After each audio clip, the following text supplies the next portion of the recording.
নবম pay scale বাস্তবায়নের দাবিতে সরকারি কর্মচারীদের যমুনা অভিমুখী যাত্রায় বাধা দিয়েছে পুলিশ। দর্শক এ বিষয়ে আরও জানাতে শাহবাগ এলাকা থেকে আমাদের সাথে সরাসরি যুক্ত হচ্ছেন সহকর্মী রাকিব হোসেন।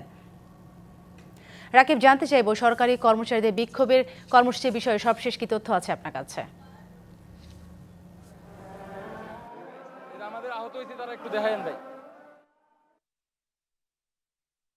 কর্মচারীরা পে স্কেল বাস্তবায়নের দাবিতে প্রথমে তারা শহীদ মিনারে সমাবেশ করে এবং সেখান থেকে তারা শাহবাগে অবস্থান নিয়ে শাহবাগ থেকে তারা যমুনা অভিমুখে আসলে মিছিল নিয়ে তারা ঘেরাও কর্মসূচি শুরু করে। কিন্তু যমুনার কাছাকাছি যখন পৌঁছায় যমুনার যে সড়কটি রয়েছে সেই সড়কটির সামনে পুলিশের বাধার মুখে পড়ে। পুলিশ এবং আন্দোলনকারীরা মুখোমুখি দাঁড়ায় এবং পুলিশের বাধার মুখে তারা সেখান থেকে আসলে সরে আসতে বাধ্য হয়। পুলিশ জলকামান নিক্ষেপ করে, টিয়ার সেল নিক্ষেপ করে, এমনটা কিন্তু আমরা দেখতে পেয়েছি। এখানে যেসব আন্দোলনকারী রয়েছেন তাদের সঙ্গে আমরা কথা বলবো, একটু আপনাদের দেখাই।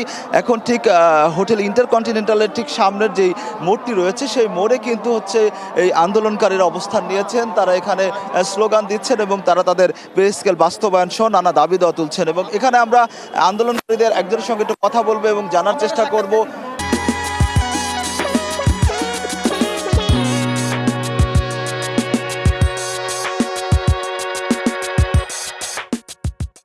আজকে আপনারা যমুনা অভিমুখে আসলে কর্মসূচি ঘোষণা করেছেন, যে যাচ্ছিলেন তখন পুলিশের বাধার মুখে পড়েন, এখন আপনারা আন্দোলন করছেন, এ বিষয়ে আপনাদের অবস্থান? আসলে আমরা আজকে এই নবম পে স্কেলের জন্য আমরা শান্তিপূর্ণভাবে আমরা অফিস দিয়ে মানে যেদিন বন্ধ ছিল সেদিনে আমরা আসলাম এই নবম পে স্কেল আমরা গেজেট ঘোষণা করার জন্য সরকারকে যাতে আমরা এটা ভালোভাবে মেসেজটা দিতে পারি। আমরা শান্তিপূর্ণভাবে আমরা মিছিল নিয়ে আমরা যমুনার মুখী হয়ে আমরা গেটের সামনে শান্তিপূর্ণভাবে আমরা উপস্থিত ছিলাম। এই মুহূর্তে আমাদের কিছুক্ষণ পরে আমাদের সাথে আমরা সবাই এখানে বসছিলাম, কোনো রকম কোনো বাইরে আমরা করি নাই, মহিলারা ছিল।